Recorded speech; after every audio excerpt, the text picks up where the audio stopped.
கிறிஸ்துக்குள் பிரியமானவர்களே, மீண்டும் ஒரு புலற்காலை பொழுதை ஆண்டவர் நமக்கு கிருபையாக கொடுத்து ஜீவனோடும் சுகபலத்தோடும் ஆண்டவருடைய சமூகத்தில் கூட்டி சேர்த்திருக்கிறார். ஆண்டவருக்கு நன்றியிருந்த உள்ளத்தோடு அவரை தொழுது கொள்வோம். வாருங்கள்.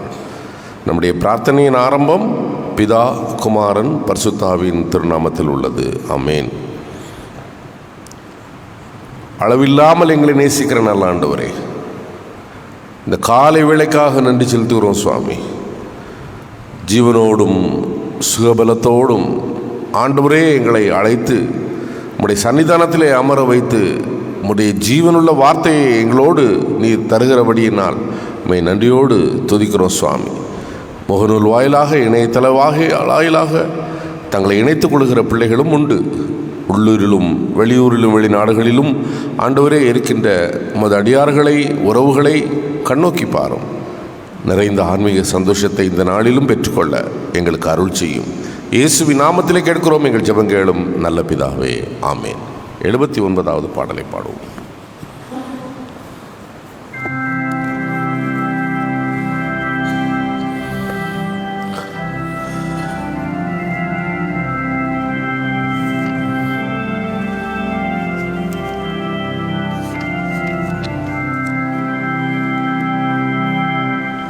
கண்களை ஏறெடுப்பே மாமேரு, கண்களை ஏறெடுப்பே உண்டாக்கிய வித்தகனிடமிருந்து, விண்மண் வித்தகனிடமிருந்து எண்ணில்லா ஒத்தாசை எந்தனுக்கே வரும். கண்களை ஏறெடுப்பே ஆலை தள்ளாட ஒட்டா ஊரங்காது காப்பவர், ஆலை தள்ளாட ஒட்டா வேலையில் நின்றீஸ்ர காப்பவர், வேலையில் வேலரை காப்பவர், காலையும் மாலையும் கண்ணூரங்காரவர். கண்களை ஏறெடுப்பே பக்தனில் நல்லவரே, என்னை ஆதரித்திடும் பக்த நீளல்லவரே.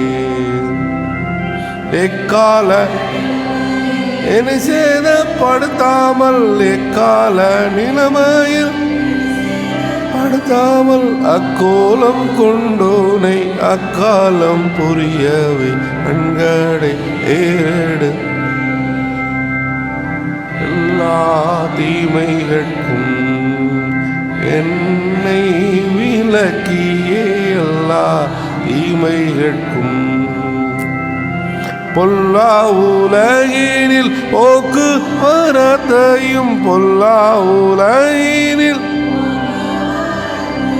நல்லாத்துமாவையும் நாடோறும் காப்பவர். கண்களை ஏறெடுப்பே ஆமேரு நேராயன், கண்களை ஏறெடுப்பே.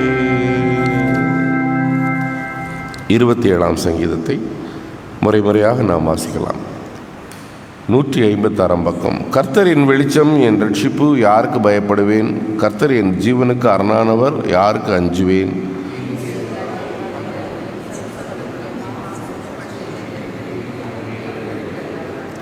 எனக்கு விரோதமாய் ஒரு பாளையம் இறங்கினாலும் என் இருதயம் பயப்படாது. என்மேல் யுத்தம் எழுவினாலும் அப்பொழுதும் நான் நம்பிக்கையாக இருப்பேன்.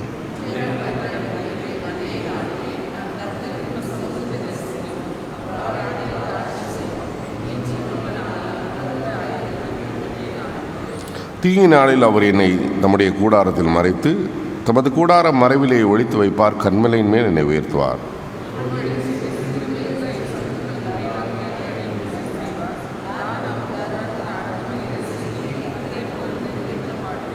கர்த்தாவே, நான் கூப்பிடும் சத்தத்தை கேட்டு எனக்கு இறங்கி மறுமொழி அருளும்.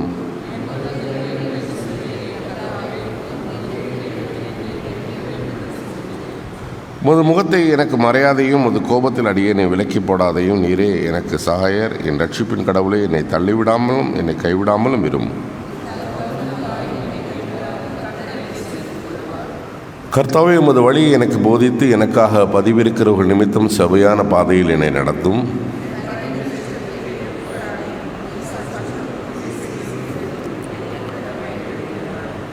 ஜீவனுள்ளோர் தேசத்தின் கர்த்தரின் தயாளத்தை கண்டடைவேன் என்று நான் நம்பியிராவிட்டால் என்ன ஆகுமோ? கர்த்தருக்கே காத்திரு, உன் இருதயத்தில் பலம் கொண்டு தைரியமாயிரு. கர்த்தருக்கே காத்திரு. பிதாவுக்கும் குமாரனுக்கும் பரிசுத்தாவுக்கும் மகிமை உண்டாவதாக, ஆதியிலும் இப்போது எப்போதும் சதா காலமும் இருக்கிறபடியே. ஆமேன். சபையார் அமர்வோம். எபேசியர் 4ஆம் அதிகாரம் 9 முதல் 14 வசனங்கள். எபேசியர் 4 9 முதல் 14.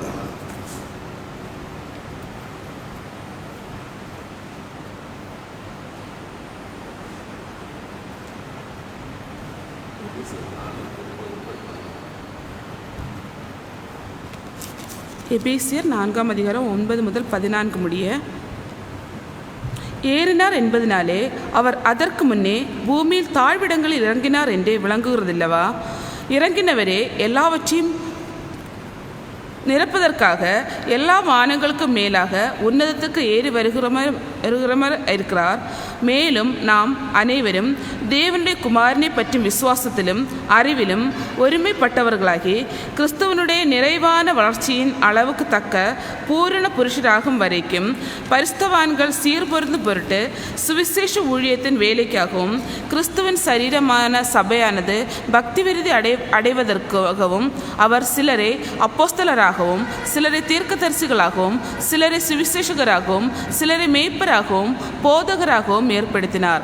நாம் இனி குழந்தைகளாயிராமல் மனுஷருடைய சூதும் வஞ்சிக்கிறதற்கு ஏதுவான தந்திரவுமுள்ள போதகமாகிய பலவித காற்றினாலே அலைகளைப் போல அடிபட்டு அலைகிறவராயிராமல் அன்புடன் சத்தியத்தை கைக்கொண்டு தலையாகிய கிறிஸ்துவுக்குள் எல்லாவற்றிலேயும் நாம் வளருகிறவர்களாக இருக்கும்படியாக அப்படி செய்தார் என்பதே.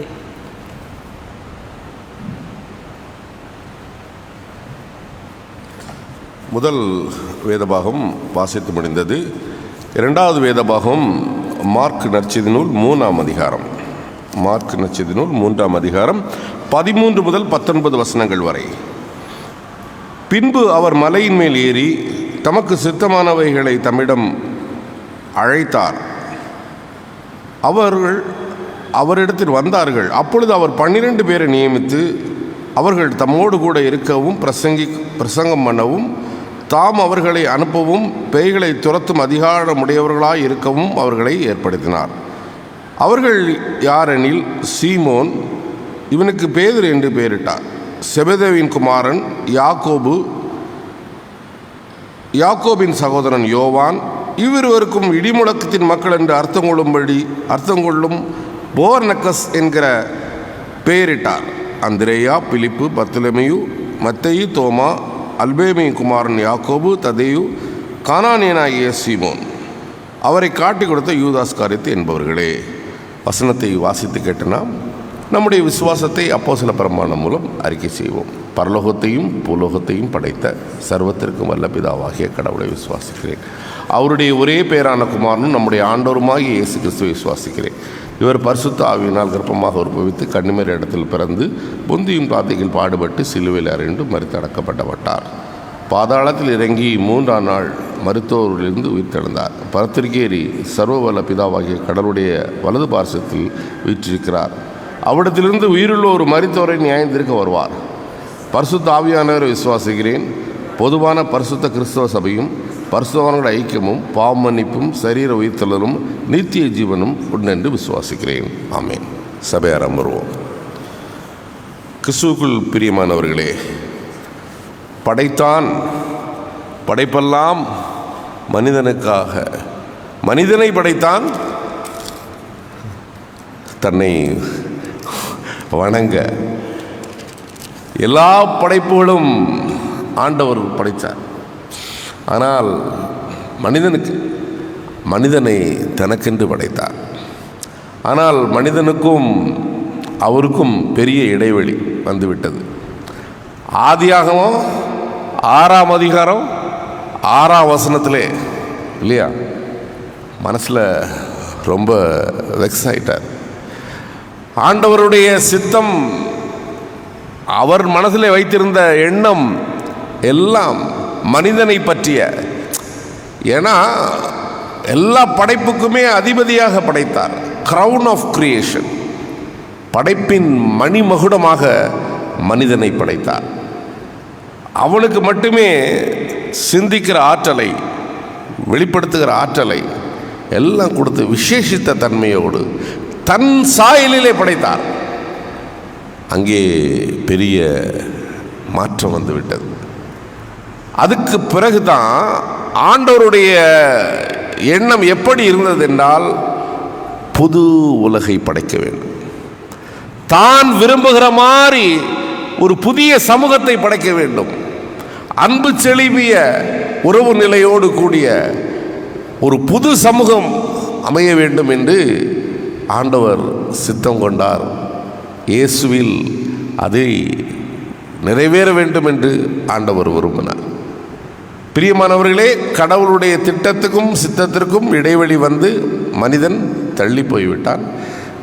மறு உலகத்தை படைப்பதற்கு விவேகானந்தர் சொன்னார், 10 இளைஞர்களை தந்தால் இந்த தேசத்தையே மாற்றி விடுவேன் அப்படின்னார்.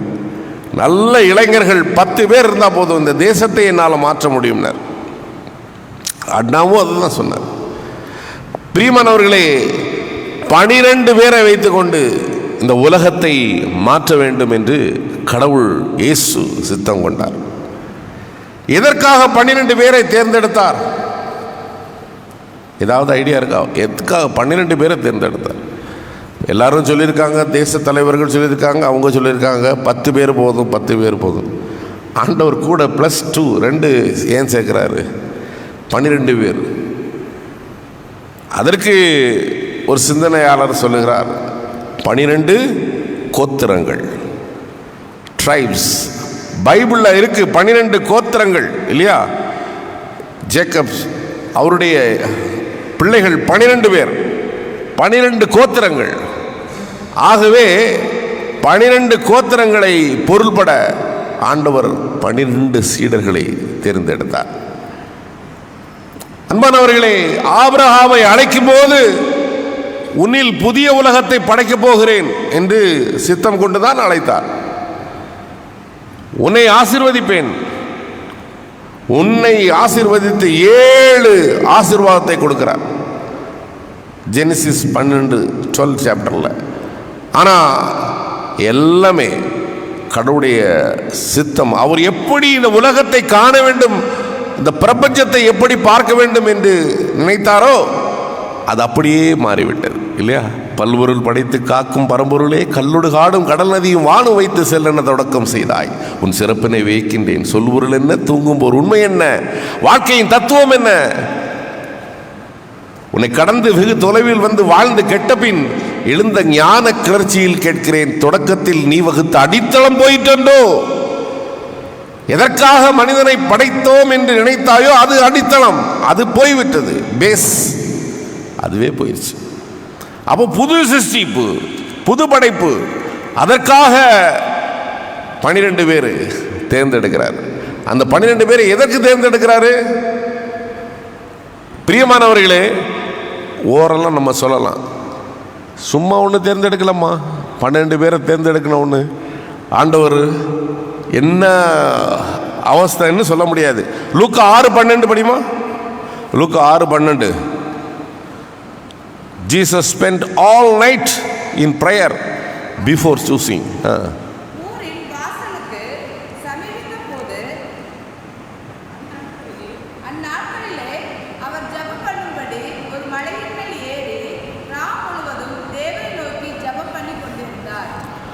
இரவு முழுவதும் throughout night. யோசித்து பாருங்க. அதான் ஆண்டவர் 12 பேரை செலக்ட் பண்றதுக்கு முன்னாடி இரவு முழுவதும் அவருடைய திட்டத்துக்காக ஆண்டவர்கிட்ட ப்ரேயர் பண்றார். அந்த ப்ரேயர் முடிஞ்சு வரும்பொழுது தான் 12 பேரை செலக்ட் பண்றாரு. அப்படிதான் போட்டிருக்காங்க, 12 பேரை செலக்ட் பண்றாரு. அப்போ த்ரூஅவுட் நைட் அவங்களுக்கு ஆண்டவரே அவருடைய திட்டம் நிறைவேற வேண்டும், எண்ணம் நிறைவேற வேண்டும் என்பதற்காக அவர் அந்த நேரத்தை செலவு செய்கிறார். இங்கே நீங்கள் ஒரு காஸ்பல் டெக்ஸ்ட்டை வாசிச்சிங்க இல்லையா? அவர் 12 பேரை நியமிக்கிறார். 3:14 படிமா, 14 and 15. அப்பொழுது அவர் 12 பேரை தெரிந்து கொண்டு அவர்கள் தம்மோடு கூட இருக்கவும் பிரசங்கம் பண்ணும்படியாக தாம் அவர்களை அனுப்பவும் வியாதிகளை குணமாக்கி பிசாசுகளை துரத்தும்படி அவர்கள் அதிகாரம் உடையவர்களாய் இருக்கவும் அவர்களை ஏற்படுத்தினார். எதற்காக அவர்களை ஏற்படுத்தினார்? 12 பேரை எதற்காக ஏற்படுத்தினார்? இங்கே அதற்கான தெளிவு. Mark is the first gospel இல்லையா? நமக்கு எத்தனை சுவிசேஷம் உண்டுமா? 4. Matthew, Mark, Luke, John. Mark first gospel. அன்பானவர்களே, AD 50 எழுதப்பட்டது, 50 to 60.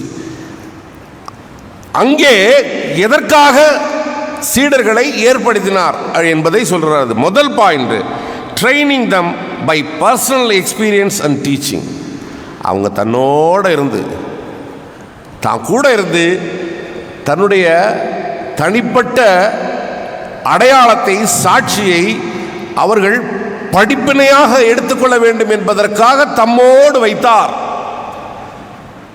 அந்த காலத்தில் குருகுல வாழ்க்கை தானே, குருகுல படிப்பு தானே. படிக்கணும்னா அவன் குருவுக்கு சீடனாக போயிடணும். ஒவ்வொரு நிமிஷமும் படிப்பினை அவங்களுக்கு. அவர்களோடு தங்கணும், அவர்களோடு இருக்கணும், அவர்களோடு பிரயாணப்படணும்.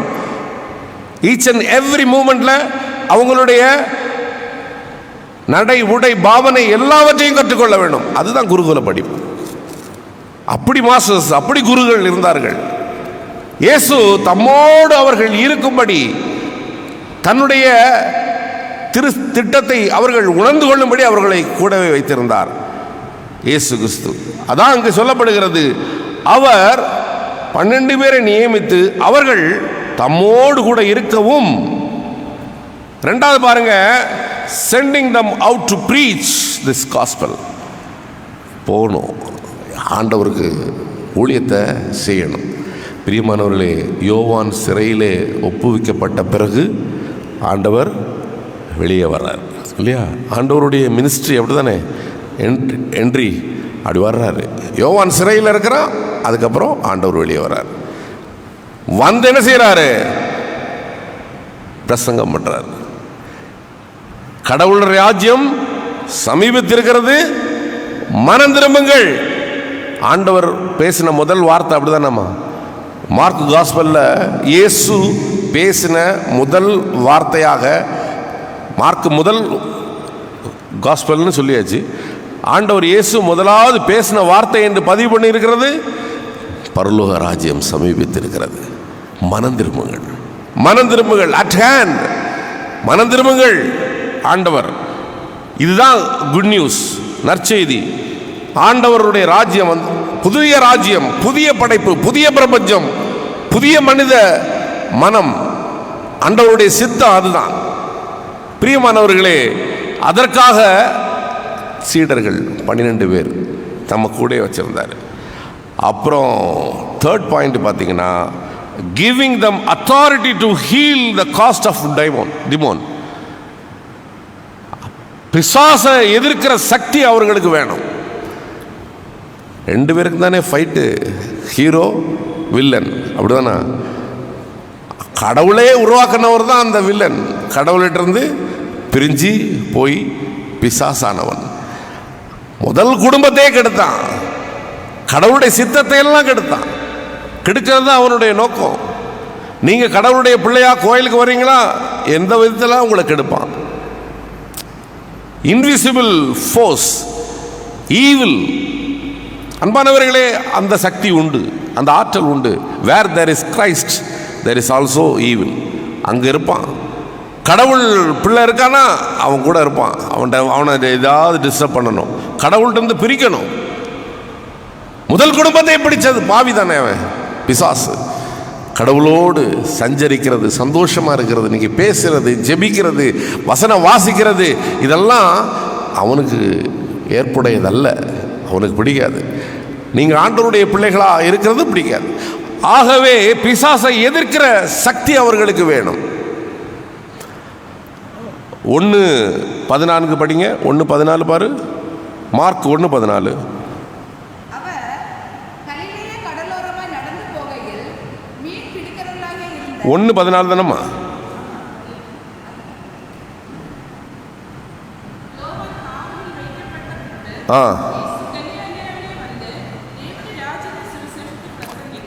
போதுமா? தேவனுடைய ராஜ்யத்தை சுவிசேஷத்தை பிரசங்கிச்சு 38-39 படி. அதே ஃபர்ஸ்ட் சாப்டர் 38-39.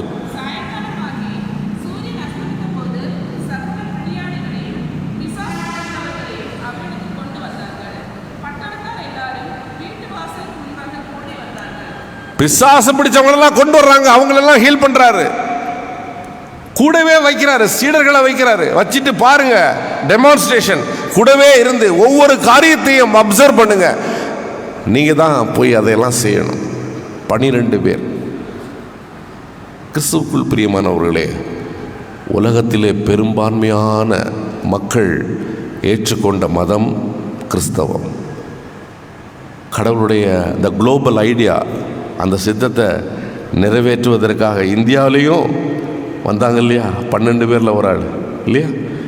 12 பேரில் ஒரு ஆள் இந்தியாவுக்கும் வந்தாங்க ஆண்டவருடைய சித்தத்தை நிறைவேற்ற.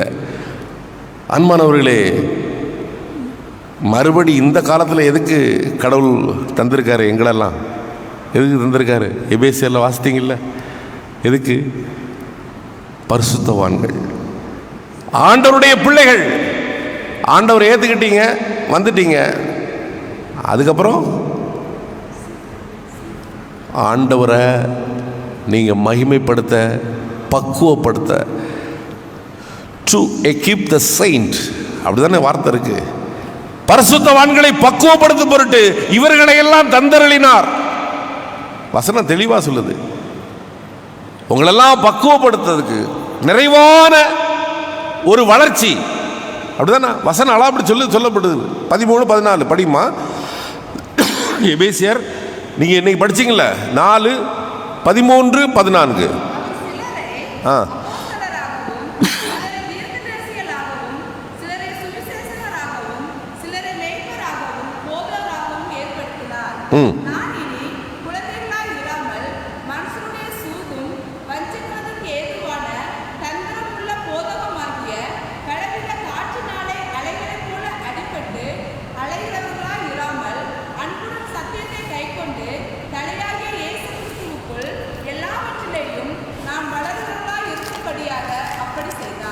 தலையாகி இயேசு கிறிஸ்துவுக்குள் நாம் வளரும்படியாக நானாவித போதகங்களினால் அலைக்கழிக்கப்பட்டு விடக்கூடாது என்பதற்காக அவர்களை தந்திருந்தார். இந்த மொழிபெயர்ப்பில் நான் படிக்கிறேன் பாருங்க. 12ஆம் வசனத்தில் 4:12, எபேசியர் 4:12, நாம் அனைவரும் தேவகுமாரனை பற்றும் விசுவாசத்தின் அறிவில் ஒருமனப்பட்டவர்களாகி பூரண புருஷனாகும் வரைக்கும், முழுமையான மனிதனாக வரைக்கும், ஃபுல்னஸ், முழுமையடையணும், பூரண புருஷராகும் வரைக்கும். நல்ல ஒவ்வொரு வார்த்தைகளையும் நீ கவனிக்கணும். அவரை பற்றுகின்ற விசுவாசத்திலே ஒருமனப்பட்டவர்களாகி பூரண புருஷனாகும் வரைக்கும், அதாவது கிறிஸ்துவின் நிறைவான வளர்ச்சியின் அளவுக்கு வந்தெட்டும் வரைக்கும். நம்ம இன்னும் நிறைவான வளர்ச்சிக்கு வந்து எட்டலை பிரியமானவர்களே. அதற்காக தான் உங்களுக்கு காலங்காலமாக போதகர்களை தந்து, ஊழியர்களை தந்து, உபதேசங்களை தந்து, கிறிஸ்துவின் நிறைவான வளர்ச்சிக்கு வந்தட்டும் வரைக்கும் கிறிஸ்துவின் சரீரமாகிய சபையை ஊன்ற கட்டுவதற்காக திருப்பணி விடை ஊழியத்திற்கென்றும் பரிசுத்தவான்களை பக்குவப்படுத்தும் பொருட்டும் இவர்களை தந்தருளினார். எதற்காக இவர்களை தந்தருளினார்? அதற்கு நீங்கள் தெளிவு பெற்றிருக்க வேண்டும். அப்போ கடவுளுடைய திட்டம், இயேசுவினுடைய திட்டம், புதிய பூமியை படைக்கிற திட்டம், புதிய பிரபஞ்சத்தை பார்க்கிற ஆசை, இவைகளை நிறைவேற்றுகின்ற பொறுப்பு ஆண்டவருடைய பிள்ளைகளுக்கு இருக்கிறது. கடவுள் சீடர்களை தேர்வு செய்தது சும்மா இல்லை, ஒரு பெரிய விஷன், ஐடியாலஜி, அதை புரிந்து கொள்ளணும். அப்போ கடவுளுடைய சித்தத்தை நிறைவேற்றுகின்ற நிறைவான வளர்ச்சி, பக்குவம் ஆண்டவருடைய பிள்ளைகளுக்கு வேண்டும். அது புதிய ஆண்டவர் ஊழியரை தந்திருக்கிறார். அப்போ ஆண்டவர் இயேசு எதற்கு 12 பேரை தேர்ந்தெடுத்தார்? எதற்கு தோமா இந்த நம்ம தேசத்துக்கு வந்தார்? எதற்கு கடவுள் ஆலயங்களை எல்லாம் புதுசாக? நேற்று ஒரு பெரிய சவுத் இந்தியாவே அசைச்ச ஒரு ஊழியக்காரருடைய பிறந்த நாள் இல்லையா? ஐரேனியஸ். எத்தனை ஊர், எத்தனை கோயில், 407 கோயில், 106 பள்ளி. நினச்சி பார்க்க முடியுமா? மெஞ்ஞானபுரம், இடையாங்குடி, டோனாவூர், சியோன்புரம், 12 ஊருக்கு மேலே கிறிஸ்தவ பெயரை சூட்டி அந்த ஊரை பிரகடனப்படுத்தினார். தமிழ் கற்றார், சபைகளை உருவாக்கினார். திருநெல்வேலியில் உச்சிகோபுரம் இருக்குல்ல, சிஎஸ்ஐ கேத்தீட்ரல், அதை கட்டினவர் அவரு, ஐரேனியஸ். அன்பானவர்களே, எத்தனை மகத்துவமான ஊழியங்கள்! பெண்கள் விடுதலைக்காக, பெண்கள் படிக்க வேண்டும் என்பதற்காக. படிப்பு எல்லாம் சாமானியனுக்கு கிடையாது என்று வைத்து கொண்டிருந்த நாட்களிலே புரட்சியை ஏற்படுத்தின மகான். நம்மெல்லாம் மறக்க முடியாத பெரிய பெரிய சரித்திரத்தையே, இந்த பூமியை புரட்டி பார்க்க வைத்த பெரிய பெரிய புனிதர்களெல்லாம் இந்த நாட்டில் சேவை தன்னலமற்ற சேவை செய்திருக்கிறார்கள். தன்னலமற்ற சேவை. பிரியமானவர்களே, அதிலே உட்கார்ந்து கொண்டு தான் நாமெல்லாம் சுகமாக கடவுள் கிருபையில் வாழ்ந்து கொண்டிருக்கிறோம்.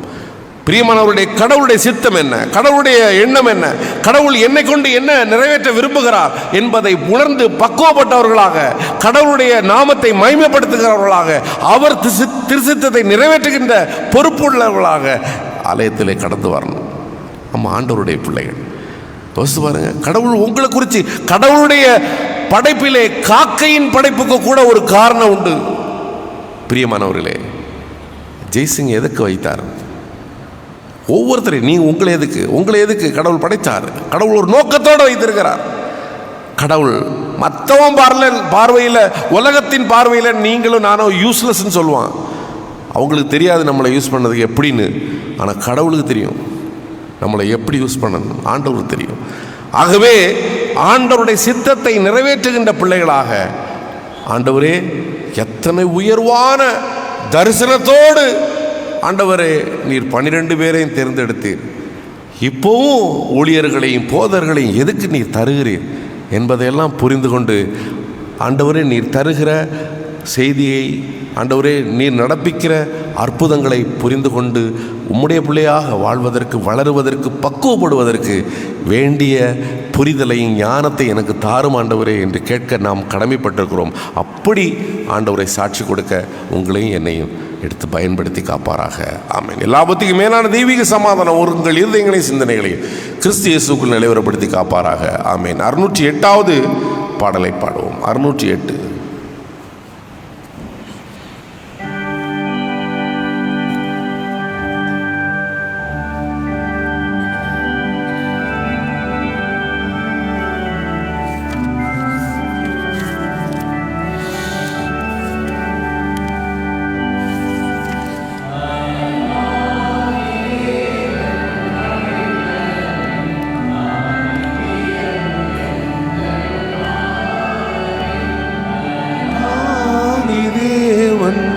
அடைக்கலமே, அவர் நித்திய புயங்கள் உன்னாதாரமே.